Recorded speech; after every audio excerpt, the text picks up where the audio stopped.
There's no such thing as perfect jazz, but this is very close. Cool Blues by Charlie Parker has a lot of these iconic super Charlie Parker lines. When we go through such a tune, we can learn so much from one of the fathers of jazz. How just one piece of a Charlie Parker phrase can turn into a beautiful line. And not only can we learn to build amazing Charlie Parker inspired lines, we can also learn so much from Charlie Parker's timing and phrasing. Let's get started on this amazing solo. When I look at the theme of Cool Blues, one thing really strikes me. There is no focus on the roots of the chord at all. For example, every sentence ends on a 9, and every sentence begins on everything but the root. And when you're generally overviewing the tones of the theme, you see that they are in the middle of the chord, from the 3rd to the 7th of the A7 chord. And most of the key notes are really beautiful extensions or suspensions to the chords they're fitting. For example, this D7 line has the extensions, the 9 and the 6 on the strong beats of the bar. And this really indicates how important these extensions are in the ears of Charlie Parker. Of course, we'll get much more into this chord scale relationship later in the video. There's so much to say about Charlie Parker, but the blues lines are really deeply rooted in his playing. Start using the blues scales when you're playing the blues. The thing about when Charlie Parker is playing the blues, it's like the blues scale is a chord or a separate melody in itself. It doesn't sound bluesy when he plays it, it really sounds inside the chords when he's playing the blues. And the silver lining is when he's resolving from that C to the C sharp, it sounds so amazing. So I really want to get this into my playing. So I'm trying to make the switch from the C to the C sharp in this line. In the first bar I'm playing that C sharp. In the second bar on the D7 I'm using that blues scale, the E flat and the C, and switching immediately when I come to the A to that C sharp again. And this E flat and the C together on the D7 gives this beautiful blues feeling. About avoiding the root, try to lean into the upper structures. In this way the sound of your lines becomes elevated in a kind of sense. You see, when I'm hitting the root, it's really on the weak beats of the bar.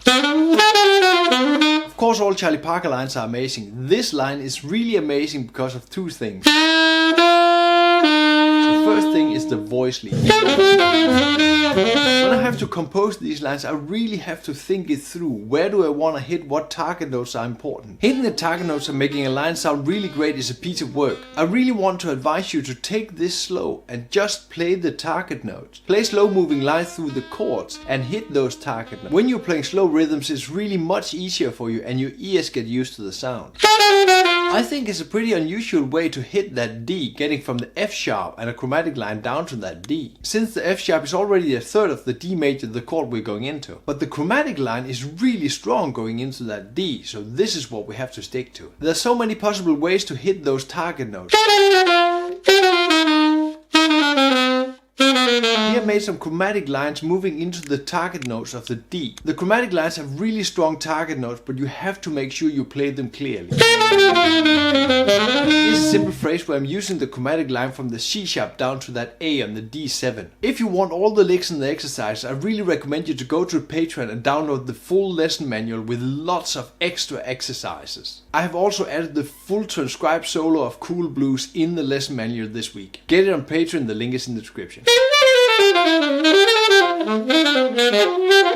I keep saying this, but this line is amazing too. The speed of which Charlie Parker executes this, the articulation, the precision is amazing. Exactly giving every note what it needs. At the end of this video I'm going a little bit into how to learn the phrasing and the articulation. A little fun thing with Charlie Parker is playing blues. He sticks to the A major scale. Of course he's playing these flat 9s on the dominant. On the F sharp 7 he's playing the G. On the E7 he's playing that F. Both the flat 9s. I really think that those flat 9s are part of the A major sound. And also on that C sharp minor 7 chord, which is normally a C sharp half diminished 7 with a G in it, he plays the G sharp. And this is probably what we all like about Charlie Parker. Very clean sound. And then the essence of bebop comes along, the pivot. The sheer technical training in getting the octave pivot down is something you really have to dig into. I recommend you to just practice the octave pivot and get amazing technique. But of course we have to use it in our lines too. See how you can fit the octave pivot into your lines. And what we stated earlier, the blues keeps being present in Charlie Parker's lines. The blues sound comes both from the A major pentatonic scale and this A major blues scale. When I'm playing, I'm not so much using this A major blues scale. So if you have a good name to call it besides A major blues scale, because I don't really know, please put it in the comments below. And with that A major 6 pentatonic scale, you add the 6 in your chord.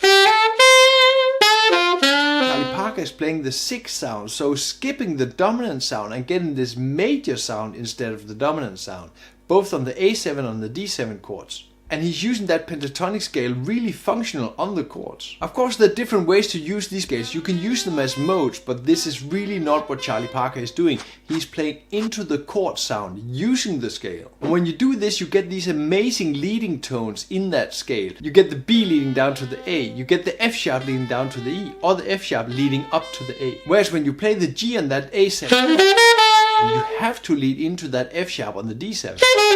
I think this little run is very interesting because he's playing the minor 4th degree running into that A7 chord. That D minor is the 4th degree minor, but actually the 2 in a 2-5 as the backdoor dominant. You have D minor G7 going into A7, but you're only using the D minor. So this is the backdoor minor chord going into A7. The 4th degree minor is very often used as alterations going into the tonic chord. And it's one of Coltrane's favorites too. And then there's this exciting place, the minor chords going chromatically down into each other. So the chords look like this, the C sharp minor going into a C minor chord, going into a B minor chord, going into E7. And of course with the chromatic approach you have all leading tones into each other, so this is a very natural progression. But if you add dominance in front of these minor chords, you get a C sharp minor F sharp 7, C minor F7, B minor E7, so you get these 2 5s going chromatically down. The F sharp 7 is leading into the F7 and the F7 is leading into the E7, those dominant rows. And here the F7 becomes the tritone dominant into E7. So basically Charlie Parker substitutes the dominant chords with minor chords and playing the minor chords down instead. Articulation and phrasing. Maybe I should have started with this because this is very important. But it's also nice you've come this far to hear this very important information. When you are playing solos or playing solo lines, one of the main things or one of the most important things you should do is take all the articulation, all the phrasing and learn that from the soloist you are playing. And the absolute best way to learn the articulation and phrasing of your superheroes is playing along with their solos, playing along with their phrases, playing along with their lines.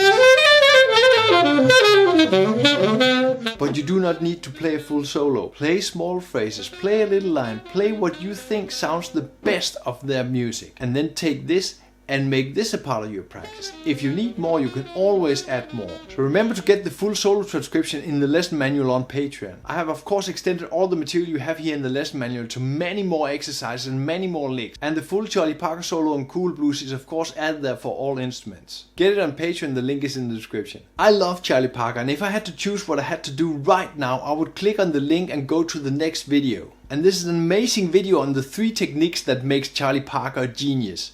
Check it out. Play music, have fun.